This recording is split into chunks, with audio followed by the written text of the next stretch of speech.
The Galactic Council had witnessed supernova disasters, interstellar plagues, and the collapse of civilizations older than most stars.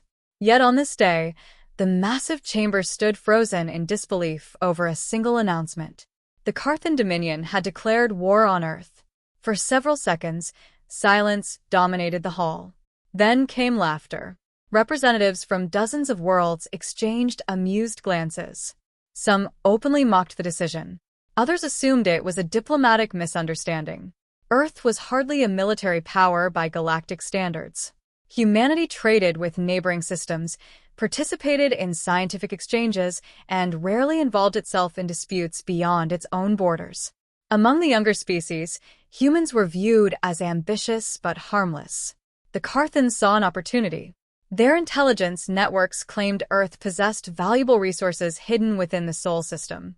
Reports suggested human defenses were outdated and their fleet too small to resist a major invasion.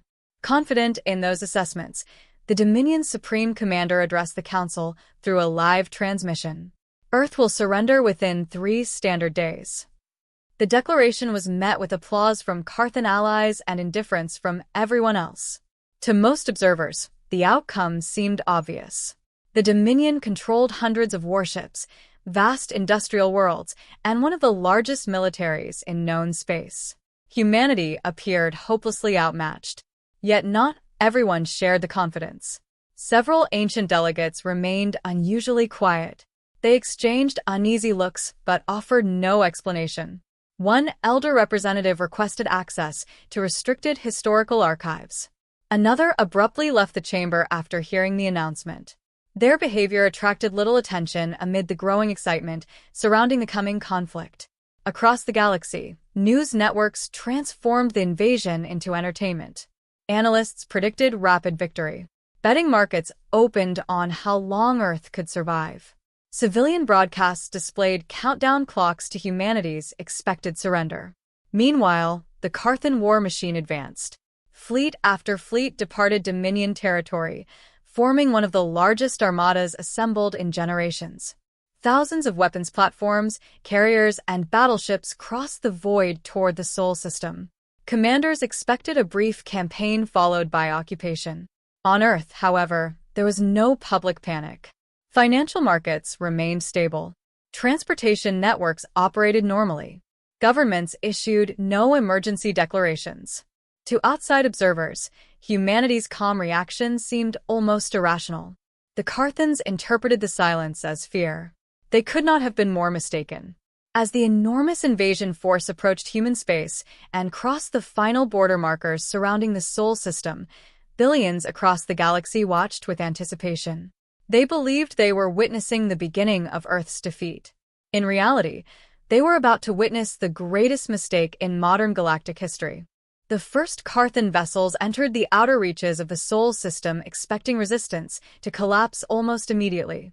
Their commanders had studied the intelligence reports countless times. Every projection pointed toward a quick victory. Human defenses were supposedly limited, their fleet dispersed, and their military experience insignificant compared to the Dominion's centuries of expansion. Before launching operations, the Carthans transmitted a final demand: surrender. Earth's response arrived moments later. 3 words: leave immediately. Nothing more followed. No threats. No negotiations. No desperate appeals for peace. The brevity puzzled some officers, but the invasion proceeded as planned. Carthan strike groups targeted remote defense installations scattered across the edge of human territory. The stations appeared unimpressive. Several were destroyed within hours. Initial reports celebrated the success. News networks throughout the galaxy declared the invasion already won. Then strange problems began appearing. A supply convoy vanished while traveling between 2 secured positions. At first, commanders suspected mechanical failure. Hours later, another convoy disappeared. Then another. Long-range scanners found no wreckage, no distress signals, and no survivors. Communication relays started going dark across occupied sectors. Entire patrol formations lost contact with Central Command. Navigation data became unreliable. Surveillance probes ceased transmitting without explanation. The Carthans increased reconnaissance efforts. That decision produced even more confusion. Human ships began appearing where they should not have been. Small squadrons emerged from unexpected vectors, struck military targets with precision, and withdrew before reinforcements could respond. They avoided direct engagements, choosing instead to attack fuel reserves, transport routes, sensor arrays, and communication hubs. Every successful defense generated 3 new problems elsewhere. Dominion officers grew increasingly frustrated. They possessed superior numbers, yet they struggled to force a decisive confrontation. Meanwhile, Earth remained calm. Cities functioned normally. Emergency preparations unfolded with remarkable efficiency. Civilian transports relocated populations from vulnerable regions without disorder. Governments that frequently disagreed on domestic issues suddenly operated with complete unity. Captured human personnel proved equally unsettling. Interrogators expected fear. Instead, they encountered confidence. One detained naval officer listened patiently as a Carthan commander explained the inevitability of humanity's defeat. The humans simply smiled. "You're still treating this like a war." The statement spread throughout Dominion command circles. No one understood what it meant, yet casualties continued rising. Equipment losses exceeded projections. Strategic objectives remained incomplete. For the first time since entering the Sol system, uncertainty replaced confidence. Faced with mounting setbacks, Dominion leadership reached a unanimous decision. They would commit their full invasion force and crush Earth in one overwhelming assault, exactly as humanity had anticipated. As the Dominion prepared its massive assault, a different crisis unfolded inside the Galactic Council. The growing list of Carthan losses no longer matched any prediction. What was supposed to be a swift conquest had become an increasingly expensive disaster. Demands for answers forced the release of archives that had remained sealed for thousands of years. The records revealed a truth most of the galaxy had forgotten. Humanity had not emerged from an age of stability. It had survived an age of chaos. Long before joining the interstellar community, humans spent centuries fighting among themselves. Nations rose and collapsed. Entire continents burned in conflicts driven by resources, ideology, religion, territory, and power. They developed weapons capable of destroying cities, then weapons capable of destroying civilizations. More than once, they came dangerously close to extinction. Yet every catastrophe produced adaptation. Every crisis forced innovation. Every setback created new solutions. While many species evolved under relatively predictable conditions, humanity evolved within constant uncertainty. Survival became embedded in its culture. Humans learned to rebuild after disasters, reorganize during emergencies, and continue functioning under pressure that would shatter most societies. The oldest races in the galaxy had witnessed part of that transformation. That was why they had reacted with concern when the invasion was announced. They remembered. The Carthans did not. As council members absorbed the historical records, another transformation was occurring within human space. Factories that produced civilian goods shifted to military manufacturing. Commercial shipyards began assembling warships around the clock. Mining corporations redirected resources to defense projects. Research institutions abandoned routine work and focused entirely on wartime development. This speed shocked foreign observers. Humanity's economy was not slowing because of war. It was accelerating. Millions volunteered for service. Retired personnel returned without hesitation. Merchant pilots joined logistics networks. Engineers, scientists, and technicians entered coordinated mobilization programs prepared long before the invasion began. Then came the realization that terrified Dominion intelligence. The fighting so far had never represented Earth's true military response. The vanished convoys, disrupted communications, and precision raids had been designed to delay, observe, and gather information. Human commanders had spent weeks studying every Carthan move. Now they had enough data. Across the Sol system, hidden facilities activated simultaneously. Massive construction complexes opened from beneath moons, asteroids, and orbital platforms. Fleets that had never appeared in public records emerged from concealment. One after another, hundreds of newly armed vessels entered formation. For the first time, humanity stopped preparing for war and finally began fighting it. The human counteroffensive erupted with a level of coordination the Dominion had never encountered. Instead of concentrating their forces on a single front, humanity launched simultaneous operations across multiple sectors. Supply depots were destroyed within hours. Communication networks failed. Strategic shipyards that had taken decades to build were rendered useless in a matter of days. Carthan commanders struggled to understand what they were facing. Every time they adjusted their tactics, human fleets responded with something new.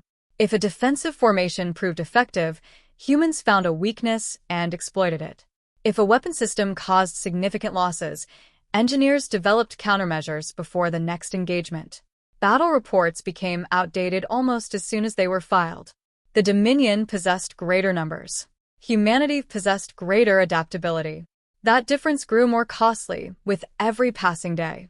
Special operations teams infiltrated critical infrastructure deep behind enemy lines.